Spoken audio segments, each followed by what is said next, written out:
Okay, first off, this is probably not going to be the completed product, but this is near it. It's very close to it. The only thing that I would like to change is put some railings here, and I don't have the parts to do that, so I'm rather limited at the point. So, as you all know, if you've been following me for a while, or not even that long, if you saw my last video, I should say, you know that I'm working on a GP38-2 freight engine. And instead of stretching it out and making it take, 3 months like I did with the SD40, I decided to do this one in a couple of weeks. Not even that really, only a week. Because I didn't want it to take long. I wanted to have this train together. As I've mentioned, I've had a very busy week, but I should be more active on YouTube now because that week is done. And I was working very late nights, which I really should not have done to put this train together. So this is the pretty much near finished outcome. So if you'll notice, it's not an actual railroading company. It is one that I've made up.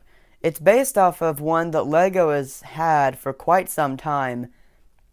And I don't really know if they gave it a name. It's just the cargo one.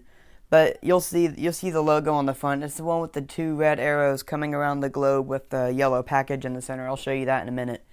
But that's what I wanted to go with. Now, at some point I want to print a sticker that goes right here of that. And now, I know people that have a very nice vinyl sticker printer thingy, so I'm probably going to use that. They said that they would do that for me, so that was very nice of them. Shout out to them once I get the stickers. Very nice of them to do that. Now, here is the question. Is this train too boring? Because it kind of looks to be that way.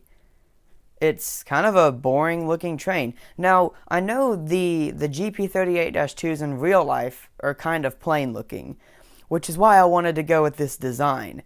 It's an easier design. I'm still kind of venturing into the Lego train community, so I'm wondering if this is slightly too plain. Is it too plain or is it just right? Let me know. But for now, let's go ahead and take a closer look at all this. You'll see up front that I'm in the way. Hang on. Okay, no, I'm not. I took care of that. Now you see on the nose of the train, there is the logo. That's what I was talking about. The 2 red arrows with the globe and the yellow package. In case some of you are wondering, that yellow brick down there is to stop the train from rolling. Yeah, I don't know why it's rolling, but it is, and it's really aggravating. So I just put a brick there to stop it from rolling, and it works. And I think the front of this looks decent enough. I'm supposed to have some more some more railings up there, but I apologize that I don't right now. Again, I just don't have the parts, but hopefully that is something that I will get to in the future. Let's move inside the cab, and yes, I mean inside the cab. Unlike my SD40, this one has some real interior detail on this train, and all you got to do to find it is carefully lift that off, and we'll look at that. Look who's in there. It's Oregon Building Railfan. But for a second, I'm going to need him to move. And I'm just going to bring it up to you guys, because if I put the camera way down there, it's really dark. There's really nothing inside. But one thing that I would like to note is that I did use some new 2019 pieces. It's that 1x1 bracket right there. And they work beautifully here.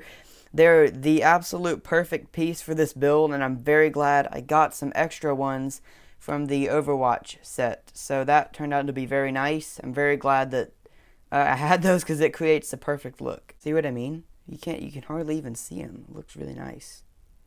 One thing to note is that I did actually leave the side windows open on this train just because I think it looked cool. I'd never seen it before, so yeah, that's very minor, but I thought I'd mention it.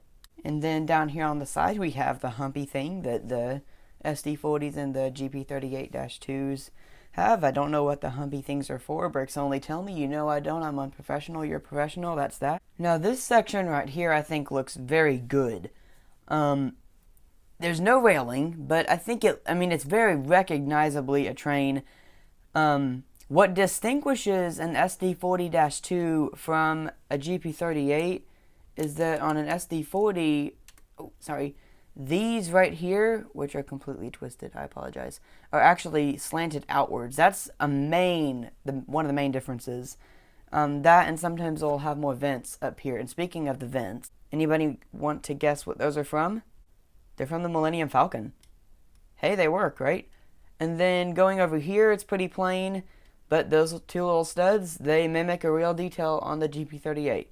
Coming down here, there's nothing, and there's train horns, which are probably, I know for a fact, are entirely incorrect, but they work well where they are. Very obviously, this is not a motorized train, but let's go run it on the layout with it being towed behind the SD40, and I think it looks pretty nice, but you can have an opinion of your own. Let's go see it. Okay, using the powered up functions, let's use this.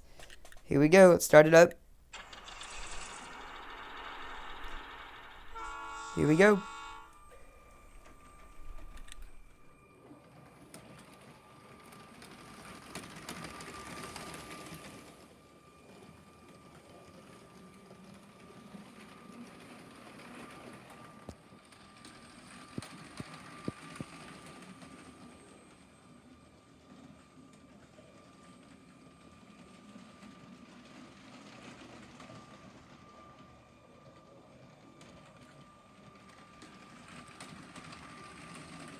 So that's really it for the video. Thank you for taking a look at this train, and let's just head over here to the SD40.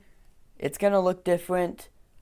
Oh, look at the brick build. Got more on that later. But thank you all for watching. Please subscribe for more Lego City and Lego Train content, and I'll see you in the next one. See you later.